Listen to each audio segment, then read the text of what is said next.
With music, a little bit of music. Ronnie and Paul show. The Ronnie and Paul show. Actually, it's the Ronnie show with Paul. Yeah. Different. Actually, yeah. I don't know where we are in that personality arc. I know where I am. It's not good. Yeah. Polarizing, perhaps. Okay. So thanks for coming back. We talked about research this morning before the coffee. We talked about the importance of it and how it can shape the sound of your radio station and guide your product. Now it's time to talk about the product side, the meat on the bone.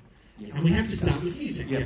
And look, I'm going to make this fairly short in terms of the music because we've already spent a lot this morning talking about the research around the music. It certainly comes, once we've got all that data, what are we going to do with it? We found out what people like, what music they enjoy, the different styles of music that they like.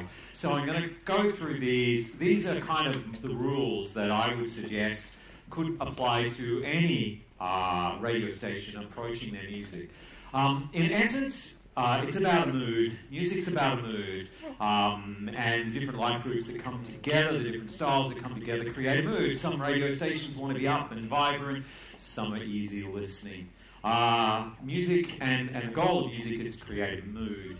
And music is obviously one key element that creates the mood. It's the style of the presenters as well, and the way that your advertising sounds, all of those things contribute.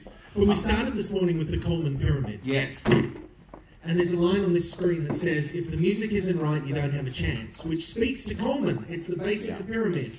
No matter how good your presenters are, no matter how great your contests are, none of that matters if the music's off. Yeah.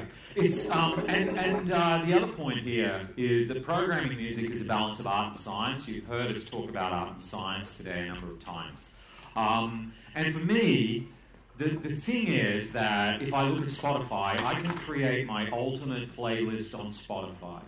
Why would I listen to a radio station for the music when I can put together a Spotify playlist where every song's a winner? And I just have a quick story about this, and this goes back to a guy who created he's a traveling salesman. He travels between Los Angeles up to San Francisco every week.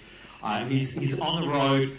He put together all his playlists on Spotify. He had them in his car, and he told me, Paul, I don't need radio anymore.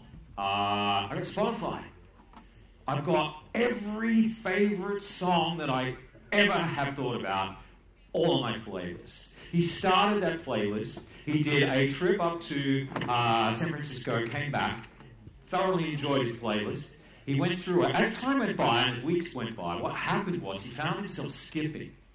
He kept skipping over these songs because they were all so predictable. Every song was a winner, but boy, there's only so many times I can listen to my favourite Led Zeppelin song.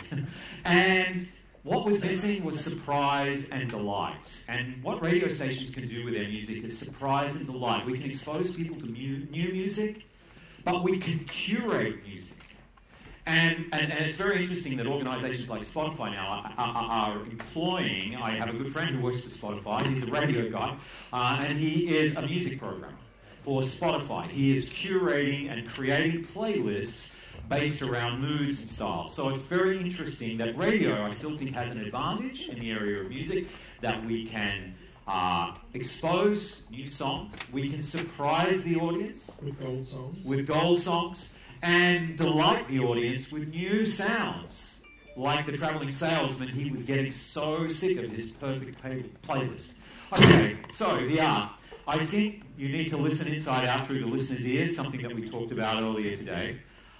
We also mentioned that when it comes to the art of music, the music director, the guy who's doing the music, has got to feel it. Music is such an emotional thing. If you've got a music director just pressing a computer button and it puts all the songs together, Spotify's just as good. It's got to appeal to the emotions. We're now programming music in a way. We're doing, we track music as mood. So we look at what mood the audience is in at what time of the day. And we play music. It's in a more sophisticated way, but radio stations in the past have done segmented programs. What we do is we work out that the way a person feels at 3 o'clock on a Friday afternoon is the majority of the audience feels this way, compared to first thing on Monday morning, it's a different mood. We actually play music based on those moods. We work with our audience. We find out where their mood is, where they are, and we follow them with the music that we play. And with the technology that we have now, some radio stations can almost track that in real time. So it's about creating a vibe. Music is greater than the sum of its parts. So by that, I'm just saying that the collective of music is greater. The overall sound, what you can do with the sum of its parts, music is greater. And these are some of the rules, and I think this PowerPoint's going to be ready because we need to move on and talk about the talent. But just quickly, these are all the filters that we use at radio stations in making decisions about how we put our music together. So we use clocks. Is everybody familiar with music clocks? Clocks like the spine. Humans have a spine that keeps us upright. That's what a clock does. It's if you imagine an hour, it's the building blocks of the hour. It's where we place the categories within the hour that says we're going to play a new song here and a song from the 90s here, and we'll put our commercials here. Those things. It becomes the backbone of the radio station. That's what clocks are. And all of these different criteria we put into our computer systems. We apply it to the way that we schedule music. And, you know, to me, music scheduling is all about balance. If you play 3 jazz songs together and then play 3 rock songs together, the people that like the jazz are well and truly serviced. The people that like the rock music, what's in it for me? I'm going to press a button and find a song I like. So it's all about balance and getting that balance right. So we create clocks and we set out the hour. We balance everything nice and conveniently so that everything is placed with all of the considerations that you saw on the previous slide. There's a few tricks, and there's. I'm sure that you. Sorry. Just a question. Yeah. First of all, I would like to thank you for the open presentation. Thank you. I'm GD from Iran University. I just had a question in mind regarding the research you mentioned. A few years ago, I visited Capra, it's an exhibition for media technology in United Arab Emirates. A company from Sweden. They presented They presented a kind of server. They were claiming that they can offer radio stations the music for every day of the week as the mood of the people. Is it really possible to do by radio station? For instance, the jockey and the person inside the radio could put the Monday, and all the music for Monday could be in their hand. Is it really possible to find such a notion? Look, the technology and the big data that's available out there, and the way we're moving into that area. To answer your question, it's very unsophisticated at this point in time. The answer is nearly. Nearly. That's it. It's a wonderful idea. It's coming. It is coming. Not sure if it's there yet. Mm-hmm. I still think, and I go back to me, music is such a human thing. Mm-hmm. It's an emotional thing. And with all the algorithms in the world... It becomes robotic if you do it like this. Yeah. Totally. And as I say, that's why, I like to have a person, a real human being, who understands and lives the music, scheduling the music. Connect with the heart and mind. Yes, because it's a human thing. It's such an emotional thing, music. And you need that. And that's why I think Spotify doesn't hit the mark. And that's what Spotify is trying to do. Get radio music guys to create playlists to try and connect better at an emotional level. Thank you. You're welcome. One of the things that comes up a lot is that in commercial radio is you guys keep playing the same songs over and over again. Listeners complain about repetition on songs they don't like. So if they like the song, they're less likely to complain about it. That's why we play the strongest songs. We play this balancing act. Strength versus depth. You play, so there's many radio stations that are under the impression that if I play 10,000 songs, compared to another radio station that only has 1,000 songs, that the station playing 10,000 has got more variety. Perceptually, it almost always fails. the radio station that's playing the 1,000 right songs will beat the station that's playing 1,000 right songs and 9,000 wrong songs. Bad songs. And think about your real life. Think about restaurants, where we all have a favourite restaurant and we all go to it once or twice a month, and we always eat the same thing. We don't actually want variety. We think we do. And radio stations have to deliver it in certain ways, and there's ways to do that with sonic variety and playing songs next to each other that feel different. But it's not about the sheer number of songs. That's not what variety is, and it's a place where you can often get caught as a radio station. Song coding's another important piece of the whole music puzzle, and this is where real variety is delivered by not just playing the right songs, but by playing them in the right sequences so that you can actually deliver a brand experience. And there's, again, more tricks that we use. We code songs, every song that we have in our universe. We use our software, we have particular codes, and again, it's this balancing act. Music scheduling is all about balance. More tips and tricks. Use the computer to schedule, that's the science. And a great music director adds the human touch, the art, the emotion. He or she will always do better than the computer. Absolutely. I always say that when you've got a good music, I can give 2 individual music directors the same 500 songs, and one guy, the star music director, will make the music shine. It sounds better, yet they've still got the same resources. One is creating a better emotional connection. He's following the music. He's taking me on a musical journey. He's giving me more variety. A good music director is worth their weight in gold. There's also a lot of tricks in the science of checking the history. Tricks like, don't think about the way people use radio. I wake up at 7 o'clock, I get in my car, the radio comes on at 8 o'clock, I'm driving to work, I'm always listening in the 8 to 8:45 time slot. Make sure that the same songs don't appear day after day after day between 8 and 8:45. Make sure that you force them to appear in another hour, because I'm going to hear it and then I'm going to blame you for playing the same songs over and over again. There's a lot of things that you can do, the tips and tricks about avoiding and creating perception, because what we're in this business is we are actually in the perception business. And a lot of the content and a lot of the music and a lot of the way that we approach things is about creating perceptions, which is your listener's reality. So we're going to now move on and move to the things that happen between the songs. And my point as I hand this over to Ronnie is that I think that music is a great place. It's a good base, as the Coleman Pyramid displayed. But truly great radio stations are built around the things that happen between the songs. The human beings, the personalities, the way they communicate with me. Because anyone can copy your songs. Mm-hmm. Anyone can copy your songs. But no one can copy your talent. They can't. They're unique. They have a relationship. It's like a marriage, a courtship, an engagement, and then they get married and they live with you or your personalities for life in some respects. So it really is. You're building a relationship. And Ronnie, you've done so much work in this area, and you work with talent every day. So I'm sure you've got many interesting things to share with us. So let's start in the whole talent realm with the building blocks of success. And this works whether we're talking about a radio station on a big scale, or whether we're talking about on a granular level of just the breakfast show.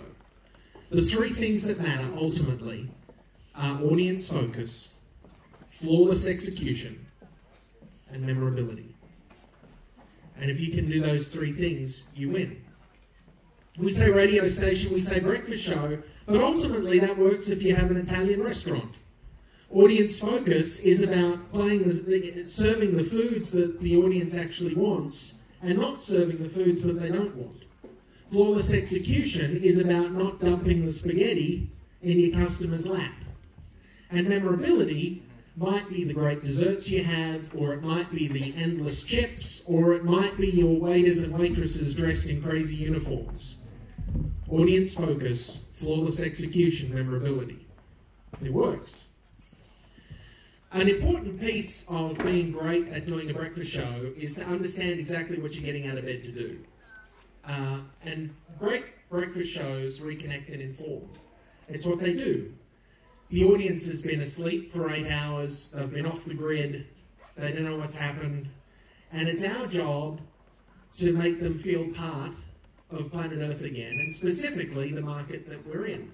We want to send our audience off to work or off to breakfast with their friends, feeling like they have an understanding of what's happening in the world so that they can relate to each other. We also have to entertain. We have to be fun. We have to set the tone of the day. Life's hard. Great breakfast shows make life a little bit easier. And breakfast people are salespeople. They have to sell their own show. They have to sell the radio station brand. They have to sell the clients that are involved with that station. They have to sell the day, the moment, all of those things. Okay, the DNA. How do we win at this crazy game of breakfast radio? It's as easy as A, B, C, and D. The A is authenticity. B is brilliance in the moment. C is context. And D is digital. Let's talk about them. So authenticity is about keeping it real. It's about being human. It's about liking each other and the audience liking you. It's about being true to a character. It's about all of those things that connect us as human beings, the rich personality elements. The B is brilliance in the moment. It's about pressing the right buttons and saying the right station name, not talking over each other and the sheer mechanical acts of doing a breakfast show well. C is context, and we're going to talk about this a lot today. Context is different to content, because content doesn't have the X factor like context. So context is content, but it's content that is married to the moment, or married to the market, or even better, both. It's the stuff that only works in my market today. Well, it is, and I think it's, Ronnie was saying yesterday, is that one of the great compliments that a talent can get is when a listener comes up and says, "You always seem to know what I'm thinking." And that's like a compliment about context. One of the good examples today, flicking around the TV channels here, was those boys being rescued in Thailand. It's something that's on all of the TV newses. Everybody's talking about it, but it's context. It's happening right now. There's such a human aspect about that story that's going on. Will these boys survive? Fantastic. They've got 4 more out today. That's wonderful. It's very interesting. You can see that the newsrooms around the world are all jumping on and looking at that story. It's getting an amazing amount of exposure because it's touching in an emotional way the listeners. And, you know, people are thinking, that could be my boy. How would I feel about that? What about the mums and dads? The beauty of context, though, like that's a story that almost transcends localism. Yes, it does. The story of those soccer kids, like that's amazing. That's relevant in Reykjavik, and it is in Brazil. People want to champion those guys getting out of that cave. Yeah. But then consider something like the Russian soccer game a couple of nights ago, where Russia lost. Devastating for parts of the world who were championing that team, but other parts of the world don't really care. Yeah. That's what context is. Context is knowing what your audience cares about and bringing it to life. The D is digital. It's about having a digital footprint. It's about when you do your show, whether it's from 6 till 10 or 5 to 9, or if you're doing afternoons and you're doing 3 to 6. It's knowing that in this world today, your show has to extend past the times that you're on the air. It has to have a digital presence. It has to be human. You have to give more. There has to be more than just audio coming out of speakers. There needs to be pictures and videos and a 360-degree brand experience. So playing devil's advocate here, right? Isn't that taking, if you have your talent being streamed or doing other digital things, isn't that taking away from what they're doing in their show? Tell me your story of the podcast and the person who stood up in the crowd and went, podcasts are stupid. Yeah. So at a conference, there was a speaker who was talking about podcasting and the value of podcasting and the kind of content and creating good podcasts. And somebody in the audience stood up and said, why would we as broadcasters get into podcasting? All you're going to do is take that audience that I have listening to my morning show away. I've got this really healthy audience that listens to my radio station. Why would I send them somewhere else? Why would I point them somewhere else? But the point was, and what the speaker was trying to say, was that it's a complementary medium. The things that you do on the radio is not necessarily something that you carbon copy and just plan on a podcast, but it has immense impact in expanding your brand, expanding your reach. You're reaching people that don't listen to FM radio. You're listening to people who are in a time shift world. Right, we live in an on-demand world. Just because the morning show's on from 6 till 9 doesn't mean that I'm up, doesn't mean that I can listen. I might be at work. Who knows what it is? Yeah. But I love these people and I want to experience that. So that's where podcasts and things like that can create opportunities for you as a brand. Let's have a look at the 7 habits of highly effective breakfast shows. Number 1, context. We've already talked about this. This is the secret weapon, not just for your show, but for radio as a medium. If we're going to survive, if we're going to flourish, we have to be more than a jukebox. We have to be something that truly connects with our audience. And context does that. I call it the Big 5. No matter what format your radio station is, whether it's talk, whether it's religious, whether it's top 40, if your breakfast team and 10 of your core listeners, your P1s, all went out for lunch, what are the 5 things that we're going to talk about today? What's going to come up? Sure, it's the guys in the cave, but it could be as simple as, wow, it was hot last night. It could be that easy. It's about talking about the stuff that's already in your listener's head. It's about relating to them on the topics that already matter to them. Here's the thing.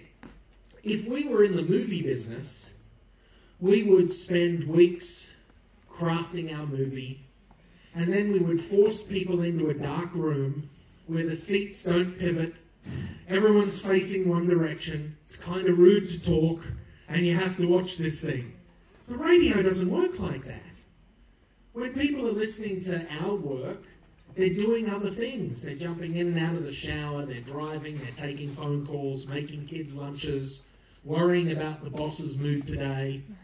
So the more context we can deliver, the more that we can talk about things that are easy for them to accept because they're already in their mind, the greater success we have.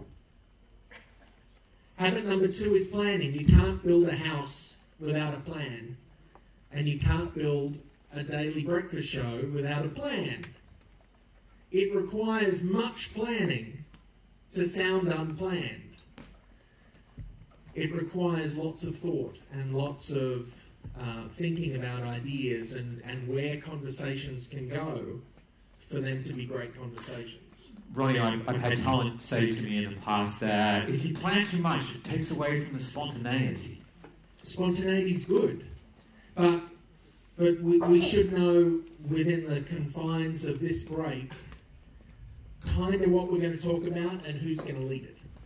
And then at least we have a captain in that break, and then there can be planning within that. But spontaneity is good. I've worked with breakfast shows that say, okay, I'm going to say this, and then if you could laugh, and then I'll say this, and then you should say that. It's horrible, because remember the first rule is authenticity, and all of that's gone when it's a structured conversation. It's like a date where you're nervous, so you write a bunch of questions down on your thigh. It's not going to go well. Also within planning is the notion of a show within a show. Let's say your breakfast show is on air from 6 till 9, just for the sake of this. Most breakfast shows will believe that they do one show from 6 till 9. And I would challenge you back to the discussion that people don't listen to radio like we want them to. That the people who hear the first break they do are not going to hear the last break they do. So they're not really doing one show. In fact, they're doing several shows. And depending on the length of the commute and how long generally you get from your audience, it can dictate how long a show you're doing. So from 6 till 9, maybe they're doing 6 shows. 6 to 6:30, 6:30 to 7, 7 to 7:30. Or maybe they're doing 3 shows, 6 to 7, 7 to 8, 8 to 9. But we talk about the big 5. We talk about planning. And we can super serve the audience and get more of our audience hearing those contextual things if we're talking about them more often and through different camera lenses to bring them to life in different ways. But the notion of a show in a show is a very powerful piece. So Ronnie, is it okay to repeat? You know, I remember I worked with a guy who did a breakfast show who used to was on the air for 4 hours, and he repeated all of the content that he did in the first 2 hours in the last 2 hours, with the theory being that people use radio, so if I wake up early, why not the person who hears what I did, which was a great piece at 6:15, why can't I do it again at 8:15? Do you subscribe to that? I half subscribe to that. Right. I think if you do a 4-hour show, just doing 1 2-hour show and doing it again, that's cheating. But if you do a great bit at 6:15, there's no reason you can't do it again at 8:15 or replay it. Because one of 2 things is going to happen. If it was genuinely a great bit, if I did hear it at 6:15 and I get to hear it again, that's great. And if I didn't hear it, I'm exposing it to more people. So it's really win-win. We should always plan the takeaway too, not just the structure of the break, but we should know what we want the audience to take from that break. Whether it's a laugh, whether it's a feeling, whether it's a direction to go to the website for more information, whether it's a piece of information that this road is closed, whatever it is, as part of the planning of the break, we should know what we want the audience to take away from that break. Okay, habit 3 is thinking different. There's this guy called Steven Spielberg. Not sure if you've heard of him, but he's made a couple of movies. He makes movies differently to other people. Most people will get their movie star, for the sake of this discussion, Paul. Bad choice. He's not a Hollywood heartthrob, but... And then they would put a camera on Paul and record the scene. Steven Spielberg doesn't use 1 camera. He can use 7 cameras. And then he sits with the editor of the film in the editing booth and watches each of those 7 takes to find the best angle of that scene. The point here for radio is that when we're given topic A, whatever it is, it's very easy to just attack it head on. But if we believe that memorability is an important piece of the puzzle, we have to think about it, and we have to find different angles to come at that story to bring it to life in a fun, exciting, and memorable way. Habit number 4 is grabbing attention. Newspapers do this very well with headlines. You can read the headline of a paper and you get a sense of what the story is going to be about. Great radio stations do the same thing with what I call the 7-second rule. That is, that you should be able to tell the entire story in 7 seconds, or at least enough of the story that makes your audience want to kind of lean into the radio and go, what? And then you get to tell the whole story. It's grabbing attention. It's being exciting from the first moment. And that kind of goes hand in hand with the James Bond rule. Who's seen a James Bond movie? Come on, we've all seen them. how does a James Bond movie start? It starts with action. It starts with a big chase with a bad guy and James Bond's going after him. It doesn't start with James Bond's alarm going off in the morning and him hitting snooze and going, oh, no, not yet. And then getting up 7 minutes later and having a shower, cutting himself, shaving, putting on his tuxedo, driving to work, getting stuck in traffic, getting a coffee on the way, picking up the dossier of who he has to kill this week, and then going to kill the guy. It just starts at the chase scene. And great stories do that. When you're telling stories on the radio, use the 7-second rule to excite your audience, and then start the story at the most important piece. Habit number 5 is focus. And one of the ways that focus comes to life is one thought per break. That if we're going to talk, we should talk about one thing. Because the more things we talk about, the more confusing it gets, the more likely I'm going to tune out because I'm tired or I'm exhausted. And remember, people don't listen to the radio like we want them to. They're busy, they're doing other things. One thought per break's important. Another important piece is the driver-passenger rule. That when you're in the car, only one person can have their hands on the steering wheel. And on radio it's the same. And that doesn't go for the entire show. I think it changes break to break. Like in this presentation, there's been moments when Paul had the steering wheel and now I have the steering wheel. You hear radio shows where there's people trying to grab the steering wheel and take us in different directions and we lose focus within the break. Habit number 6 is teasing. It's important to keep your audience listening. And we do that with a thing we call hooking. Asking your audience to stick around because you're going to do this thing later on or in 10 minutes or this time tomorrow. Hooking's a really important tool. And it's one that isn't done enough. The other piece of hooking is that the art of the tease, there has to be lots of meat on that bone.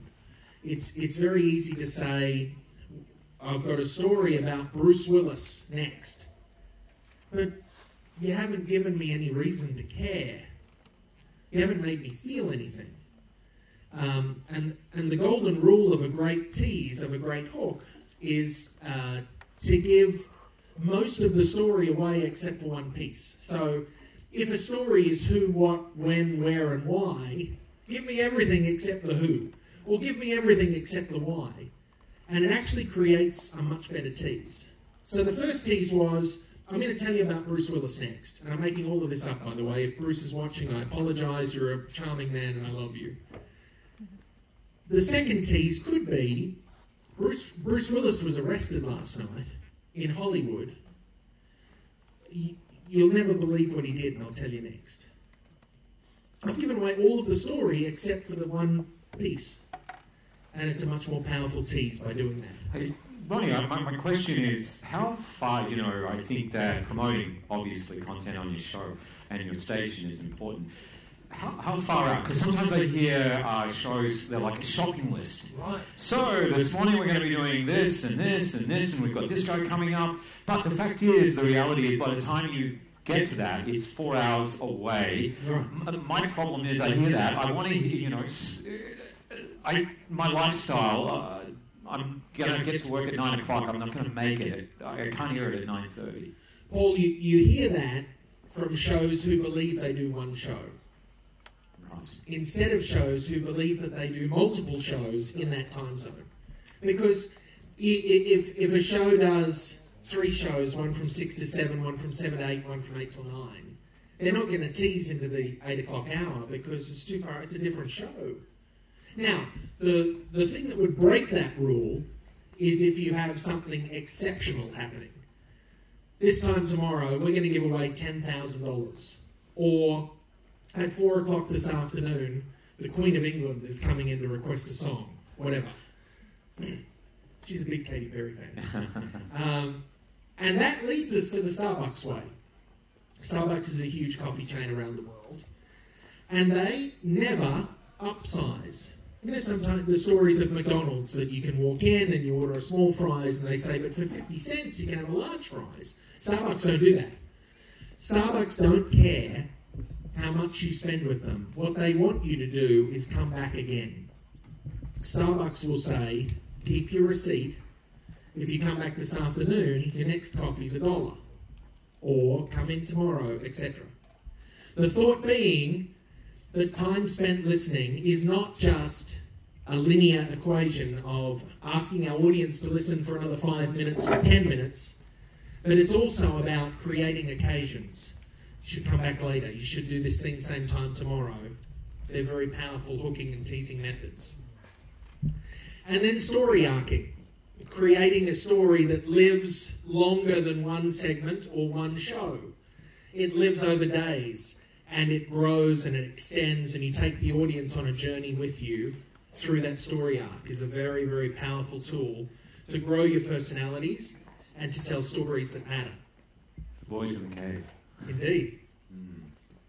Habit number 7 is ego control. Like Paul said, having an ego is healthy in this business because it's the people business. So you need to have an ego. But you have to also believe that you don't exist. If there's a show called Paul and Ronnie as people don't exist. All that exists is the sum of those people. And it doesn't matter if he gets every laugh or if I'm the good-looking one. That wasn't a joke. All that matters is what happens with that brand of Paul and Ronnie. And it's a powerful thing to get into the minds of your talent because they can forget that. Also with talent, we have to ask them to play nice. Don't be mean to each other in the sandbox. Whether it's the other people at the radio station or the competitor, or that person from the audience that calls every day and gets really annoying, play nice. We have the greatest job in the world, all of us in this room. We get to do media and talk about stories and play songs, and none of us have really worked a day in our lives. So play nice. It's important. Any questions on any of that stuff before we keep going? How have you handled difficult... Just a question. You don't speak too much about advertising rates in the program. Advertising. Yeah, because this is something which is... Here's a microphone. Do all that again. Sorry. This is something which is really annoying for most of the listeners, but I We have to make money. Yeah, of course, but it is key how much you advertise. Mm-hmm. You are going to speak about this? Or? Yeah, sure. Because it impacts a lot the image of your radio. Mm-hmm. I'm sure we'll have different perspectives on this. I have 2 thoughts on advertising that I think are the 2 most salient thoughts. One, your advertising is part of your radio station. We all enjoy being paid. So we should work hard as broadcasters to make sure that those commercials are entertaining. If you have to talk about Barry's fish and chip shop, at least let's make it great. Both for Barry, so that he wants to spend money with the radio station, but also for the audience because we're taking up part of their day. Secondly, we've learnt things about commercials over the years. In the US and Canada and in Sweden, there's a thing called PPM, which is a completely different metric system of how ratings are driven. And it's not based on the perceptual system of diary, which we use in most of the world, but it's a little thing that looks like this that listens to radio. And so what we've learnt from PPM ratings, because it measures actual listening instead of perceived listening, is that obviously commercial breaks are not loved by the audience. And we have learnt through PPM that your commercial breaks can be a powerful trick when used against a competitor. You know, the old adage of getting into commercials first, so that if your audience does go to the other radio station, you know that they're about to go to commercials and they're going to come back. Those things. Commercials have to be there because we like being paid. So we have to place them well so that it's smart and of a competitive benefit to us. And we should make them great for the audience and the advertiser. And I think sometimes with commercials, we approach commercials on radio stations the wrong way. They're actually informative. You know, the reality is that particularly at a local perspective, people get a lot of information out of commercials. They find out what shows are on the weekend. They discover that there's a big sale on, and they were looking to buy the big screen TV. I think that as commercial radio operators, we sometimes have the mindset that's incorrect when we consider the way that commercials impact on our audience. Because if we readjust our mindset, we'll readjust the way we present commercial advertising. And there are some very exciting things which are being driven around the world now, whether it's by programmatic kind of advertising online. And I think there's opportunities there to make commercials more relevant to people. Mind you, quite interestingly, you know, we've been working on a situation in Australia with technology where we're tracking people and their journey through every touch point that they have with the radio station. So we see what website they come in on, we see whether they stream our radio stations, we see what things that they click on, and then we can push advertising based on the movements. And we also place cookies so we can follow their journey. And you know, there's a whole bunch of social issues around that and privacy issues that are a challenge too for radio. But there's some very sophisticated technology out there. But we do have to, I think, adjust our thinking on the way we approach commercials. One little trick that stations have been using lately, I've heard, is they'll say, "This hour of non-stop music is brought to you by so-and-so with the, you know, the great deal on, you know, Toyotas this week." So we have to think about different ways of presenting our advertising to either get around the game that we play, the ratings game, the PPM meters, or the way that you know, our competitors, whether that's people using and so much advertising revenue going into digital, we have to play the digital field. But, you know, there's also very interesting stories coming back, you know, research that suggests that digital advertising is not as trustworthy. Radio has a very high profile as being a trustworthy medium, and subsequently, I think that's a very powerful medium that we offer to advertisers in an environment where our advertising is seen as not fake news, as not, you know, spam, and it's local and it's relevant. And local advertising, I think, is a powerful thing. Yeah, back to the discussion before of content versus context and the big five and all of that stuff. Local radio advertising can differentiate you from other radio stations around the city or the globe, because everyone can play Katy Perry, but only your local radio station knows that Barry's Fish and Chip Shop has a sale on today. Yeah. Question here. I have two questions. Two? Yeah. First is, what is your take on RJ mentions? Do you see it as a challenge or as an opportunity?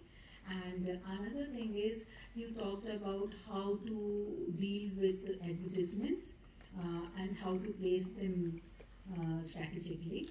But is it same if it is produced by some other agency other than the radio station? Because quite often it is out of your control.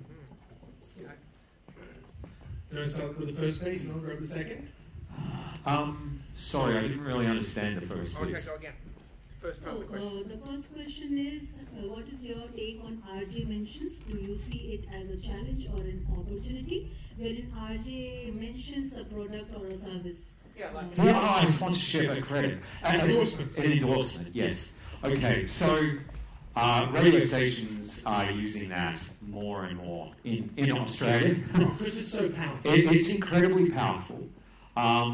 I was listening to a show the other day, and I think what you have to do, you have to work with the talent on this. There was a show I was listening to in Sydney, and I noticed that it's a team, a male and a female. Now, the advertising was about gambling. It was about Lotto Land, I think.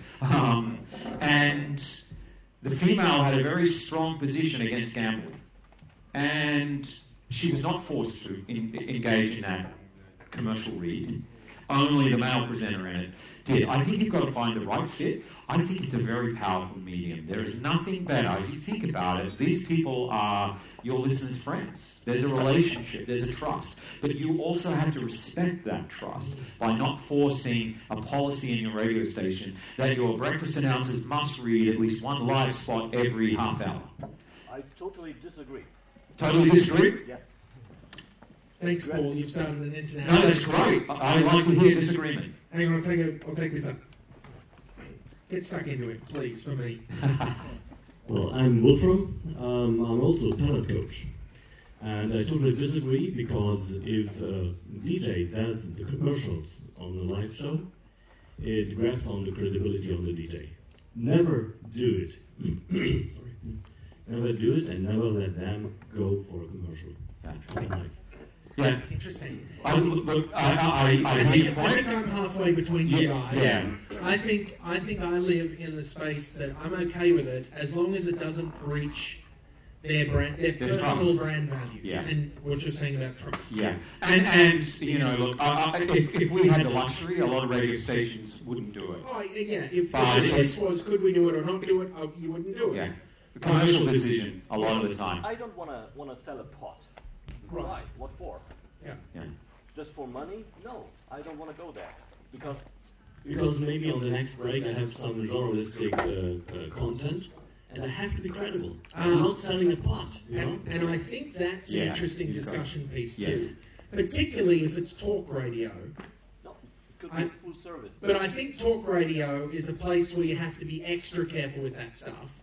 On a Katy Perry radio station, I'm much more okay with it, but I get your point. I totally get it. Yes. Also for a full service format. You know, you have music and talk in the mix.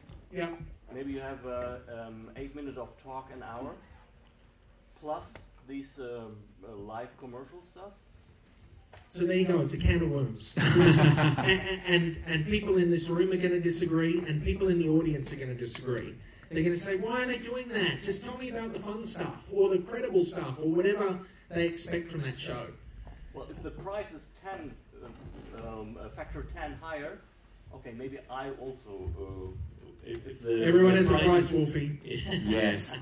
And that's what factor 10. And that's what radio stations are getting. They're getting premium prices for that. They're not giving it away cheaply. It's a trade-off. There is no doubt about it. The second piece of the question was produced spots from agencies that we don't have control of. Yeah. You have to hope that they're going to be entertaining. You have to hope they're going to be great.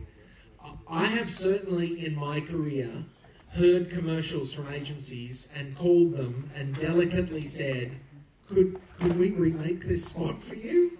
Because sometimes they're terrible. We've all been stuck with them.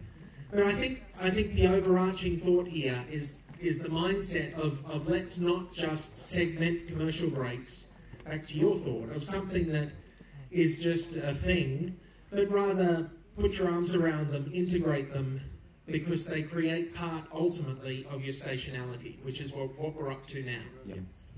So, Paul, help me. Stationality is the things that happen between the records that aren't the talk breaks from your talent, because we've talked about talent, we've talked about music, but this is the stuff, this is the cement between the bricks in the wall. This is the glue that holds all of these songs and these crazy talk breaks together as a uniformed radio station and a brand. That's what stationality is. And stationality is a number of different factors. It's the way, you know, it's the person who may read all of the sweepers and all of your promos, the tone that they read them in, the kinds of voices that they represent, because the way they're written. The way they're written. You have to think, again, go back to the earlier slides today about who is your audience and identifying them. You need to talk to them in a way that they want to be spoken to.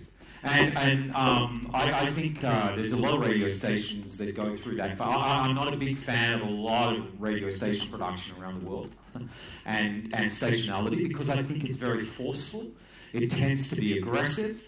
And yes, it might get the brand across, but it doesn't really have much emotional connections. I think that the way that we can create better stationality is to connect emotionally. So we have to talk to people about how they can use your radio station. this is a radio station that plays this kind of music. You know, we have your favorite DJs on, and this is the kind of thing you want to create an emotion around your brand. Just saying, you know, more music, less talk, doesn't really do a great deal. It contributes in some ways to getting a message across about, yeah, in theory you play more music and don't talk as much. But a stationality these days and the way that radio stations can stand out, it has to connect more emotionally, and we can do better in a way we write our promos and the way that we connect with our listeners in an emotional way. Back to the Italian restaurant and the building blocks of audience focus, flawless execution, and memorability. Everything has to go through those filters, including your imaging, including your stationality. Audience focus is making sure that the tone of your imaging fits the tone of the radio station. You can't be a soft AC with an aggressive dude screaming the station call letters at people. It has to all fit. It has to be through the filters of what your audience wants. It has to be done well, flawless execution. It can't be overwritten. It has to be in the voice of the radio station in terms of the writing style. And then memorability is the big piece. Memorability is the way to make simple imaging come to life and be something that is unforgettable and keeps building those building blocks of having a really successful brand.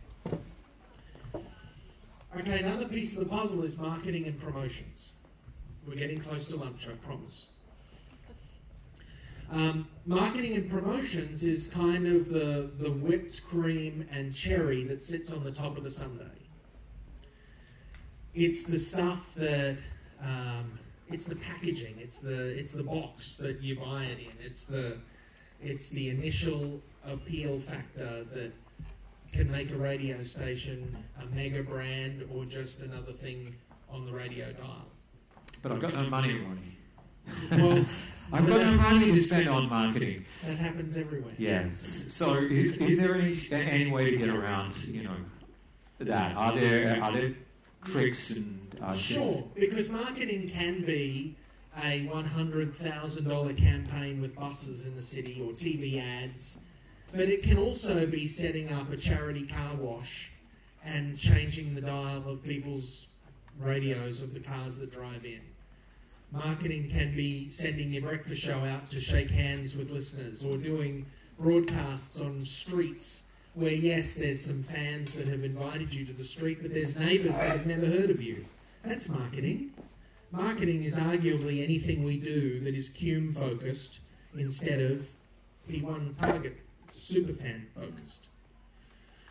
When it comes to promotions, we have some rules, some secrets for creating winning promotions for you to take away today. And we call it never just call a 9. So many radio stations all over the world have movie tickets to give away, so they give you the phone number and they say just be call a 9. I'm going to challenge you that that's a terrible idea, because it's not memorable. It's just using the telephone as a vehicle to get the tickets away. So here's some thoughts. Forget the player. How's that for a statistic? 96% of the people that listen to your radio station are never going to call to try and win those movie tickets. Never. Which means that if you're building these radio promotions for the 4% that will, you're really turning your back on most of your audience. Create contests that are about the 96%. Entertain them. Use contests as a piece of entertainment, as a part of the radio brand that brings joy to that 96%, rather than just focuses on the 4%. Drama's a good way to do that. Creating drama within your contests is great. Conflict, age-old promotions like Battle of the Sexes or Battle of the Suburbs, where you put people against each other and ask them trivia questions. The other piece of that puzzle, though, with drama is that not every contest has to have a happy ending. There's a radio network in Australia called Nova that did a promotion where you could win a car or have your car crushed, where there's losers as much as there's winners. Again, playing to that 96%, not the 4%. They also got a fair bit of publicity out of that. Fair bit of publicity, yeah. Prizes that fit. You know, the whole budget issue is a thing in every radio station on the planet. We've never got enough money to run them. We always want more as product people. And it's really easy when a salesperson comes into your office with a prize to give away. Even if it's a terrible prize, you say yes because you want the prize. But the challenge is to say no. The challenge is to make sure that the fit is there, that you have brand filters, that you know what's going to work for that audience, that you stay audience focused and not just grab at anything so that you've got something to give away. Keeping it simple. People are busy. People don't listen to the radio like we want them to. So if your contest doesn't fly through I call it the drunk guy in an elevator pitch. That is, if you get into a hotel and there's a guy there who's had too many gin and tonics, and you only have until the floor when he's going to get out to explain to him how this contest works, you should be able to explain it. It should be that simple. More complicated, the more chance that you have of the audience tuning out or never really getting it, and it takes longer for it to actually connect. Be memorable. We talk about this over and over and over. Audience focus, flawless execution, memorability. The best contests are actually content. The best contests aren't just this thing that we have to go do to give away the prize.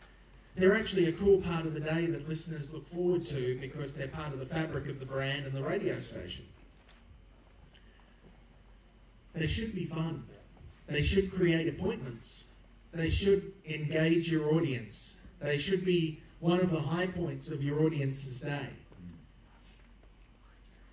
And as with everything we've talked about today, it's not about content, it's about context. So if we can marry the contest to the moment, if we can find ways to bring that big five to life even through our contests, again, we're audience focused. It can be as simple as reflecting the day if you're doing trivia. It can be as complicated as you like. But context is always a powerful weapon to keep in your back pocket. And then think big. Big prizes are more memorable. Memorable executions will connect with your audience more. And the challenge that I would put to you is to run your contests longer than you want to, because, again, people don't listen to the radio like we want them to. And just because Sally at reception is sick of talking about the secret sound when the phone rings, it doesn't mean that all of the audience know what we're doing or how it works or how it should be meaningful to them. And the great contests, run them every year or twice a year, because if they're beloved by your audience, there's a chance that they're going to be memorable and connect even at a deeper level. We talk about the website. It's so easy to make the website of your radio station a junkyard for the prizes and the content that isn't really very good. But even with the great stuff, if you can spend an extra 10 minutes in your planning session and make sure that there's a reason for the website to be there in this particular moment, that with this contest there's an extra reason to go to that page, whether it's to fully understand the game, whether it's to get a piece of information that's going to help you win at the game, give the website a reason for being. Because seriously, just taking caller 9 is a waste of time. Okay, questions, thoughts? We've been talking at you guys and girls for and it's been amazing. 3 hours. Thank you for having us. Put up with this for this long. Any other thoughts, questions, abuse from the back row? Yes. Microphone coming. Welcome to Kazakhstan. Thank you. Astana. Thank you. At first, I'd say thank you for important information. And my question: could you tell about news program on radio in your country? And what do you think? How do we keep an audience attention? Mm-hmm. Thank you. Great question. Yeah. Actually, there's an expert on that down in the crowd there. I'd love to hear his comments. Stephen Hearn, who has worked with. Hi, Steve. And you might want to contribute to the response to this. Steve. Yes. He's at the front of the room. Because, news is important, though, is the answer. Absolutely. Particularly if you subscribe to context versus content. News is automatically contextual because it's important information that's relevant here today. So Steve has been involved in launching a news talk station in Singapore in the last few months. Steve, you know, this must be all very fresh in your mind, and I know you've done a fantastic job at putting that news talk station together. You know, what is your response to the question here about making it interesting and keeping it relevant and having people come back and want to tune your radio station? Well, I think there's a few things, and if we're just talking about news bulletins or short news shows, 5-10 minutes, we've got to remember that most people just let news programs filter in the back of their head. You know, what's the first story? Politicians fighting each other, blah, blah, blah, boring. What they're fighting over today doesn't really matter. It's just that politicians fight. And all these things are known stories, things that happen every day. So most listeners really won't listen closely to it. They'll just go, oh yeah, politicians fighting, this happening, I know all that. But we need the marker, we need the place marker to be there, so we always need a time slot for news. The thing is to make that news matter, to make it seem relevant. Why is it relevant to me at this point in time? All the things that Ronnie was talking about with talk breaks also matter for news, how you put the order together. So there are a few thoughts on news bulletins. Before you move on, Steve, in the past, at different formats of radio stations, I have put news through those brand filters as well. So on a top 40 radio station in Ottawa, Canada, the lead news story is what Brad Pitt's up to today, not the kids in the cave. At the radio station that is the classic hits radio station that's targeting 35-year-olds, maybe the news is more serious. It has a political stance at the front. And then maybe the rock station that's targeting 25-year-old guys, maybe the lead story is the football game, not the politicians or Brad Pitt or the kids in the cave. It's about making that news relevant to that hyper-target of your audience. So true. I was talking to Drew, who's here yesterday, and he'll inform us over the next couple of days of studies that he's done in Ohio about what's more important for listeners and putting sport up first. And the other thing about politics is that politics, when you just ask people, do you like politics, nobody says yes.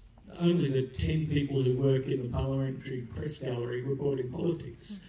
But when you show them that politics affects how much money you have in your wallet, or your children's school fees, or things like that, then it's relevant. So it's about finding what's not politics about politics. Yeah, it's interesting. It's the angle that you approach it, Steve. You're saying it's because there's also that heart, health, purse philosophy that I've heard in the past, where if the political story is much likely going to touch on one of those areas, heart, health, purse. So is it something that in the writing style, and have you noticed that the writing style of radio news changing in a social media world? Actually, I have, and when you employ young journalists in your newsroom, no matter how much you teach them the standard journalistic style, they write it like a social media post. And I think that's kind of good, because the way we write radio news is evolving because of social media. Purists don't like it, but I think we need evolution in the way we write. Another couple of things, we just talked about bulletins sitting within a format, but of course there are news formats, and there are many news formats. There's rolling news format, There's repetitive news format, so some formats just repeat 5 minutes of news over and over again. They will never get long time spent listening because they're made to just go quickly for 5 minutes and find out what's happening and go away from that radio station. But it's destination programming and it's a huge Q magnet. Absolutely. Big Q, a small TSL. There are news stations that have more like Bloomberg format, where there's a 15-minute repetition, where headlines are at the top, one story is featured, and then there's a topic, sport or health or whatever, and then you start the 15 minutes again. And then there's news talk formatting, where it's host-based. And coming back and to opinion over fact. Oh, sometimes, depending on the country. Certainly in our country, yes. In other countries, not so much so. But all the same, the host has to have a personality, even though in some places they may have a red line about what opinions they can have. That's great. And the last point you asked about, Paul, was this new station in Singapore. It's the launch of a station for SPH, the biggest commercial broadcaster there, called Money FM. A funny story, it was going to be called Mint FM or some other subtle name like Mint, minting money, etc. It's a business news talk radio station. The chairman is Chinese, he's very literal. When they came to him with the name of the station, he said, no, that's too subtle, just call it Money FM, because it's about people making money, and whatever you talk about, make it relate to money.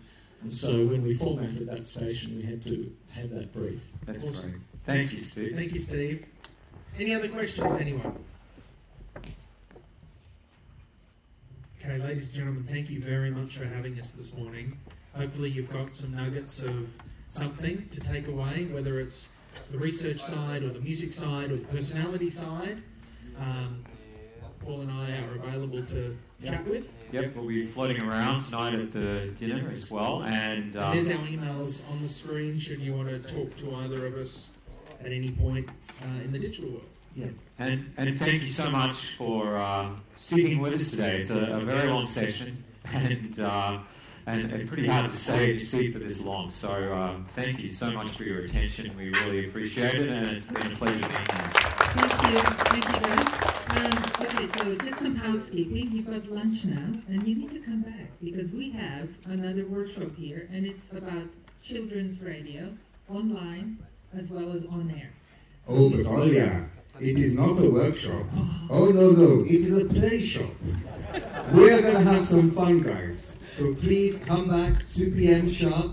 And I've got a question for you before lunch. Who likes football? Soccer. Who likes soccer? Hands up. No? Yes? Okay. Okay. Oh, yes. Okay. Quickly. So, Kazakhstan, yeah, for football? Good? Okay, yeah. Now, for World Cup, who is the best team for World Cup? Russia? No, they're out. Oh, finish. Okay. Anymore. All right. Okay. And what about England? Okay, bye. Okay, right. So, my colleague Karen here, she is from England. She will be presenting. And the greatest team in the world is obviously Nigeria, Africa, which is where I am from. So, Nigeria and England will be presenting. 2 p.m. Please come back. We'll have some fun. Thank you. But wait, there's more. Sorry. Yeah, he's so much fun. He just steals the show all the time, honestly. So, the lunch is where we had our coffee. So, lunch is in the same place. You need to be back sitting here at 2 o'clock, please. And don't forget that we have a gala dinner tonight. Okay, so you have to be at the Rixos for a gala dinner for our delegates. If you are staying at the hotel, we will pick you up at 6:30 and walk you here, okay, to the gala. And our host has some announcements as well. I have bad news. Lunch is not ready. It will be ready in 5 minutes. I'll speak of 5 minutes. Which is good news. No, seriously, what I wanted to say, colleagues, before it's getting ready, right? I just wanted to introduce the place where we're in. This is the large sound recording studio. It's very unique for Central Asia. Basically, this studio has been set up to be able to record large orchestras. So you can record up to 120 people. You can record 100 microphones. And the console, the studio is just behind the walls, as well as the translators. So this is very unique. So basically, if you have an orchestra here around, no? You can record it here. Later on, I had a lot of requests with regards to a tour on the Casmedia. So what I wanted to say, colleagues, if you want a tour, plan it for the 13th, if you're around. If you're not around on the 13th, please let us know. We'll ask our colleagues from various channels who are based and hosted here to show you around. For those, especially for the radio stations. For TV, there are studios, very nice ones. We have a so-called robotized studio, which is a news studio. It's on air every hour, so we'll try to find some time so that you can have a look at what's happening. We basically copied that from a number of international media, so it's very unique for the post-Soviet place. So Casmedia is here. If you have any questions, please let me know. And enjoy your lunch, which is good news.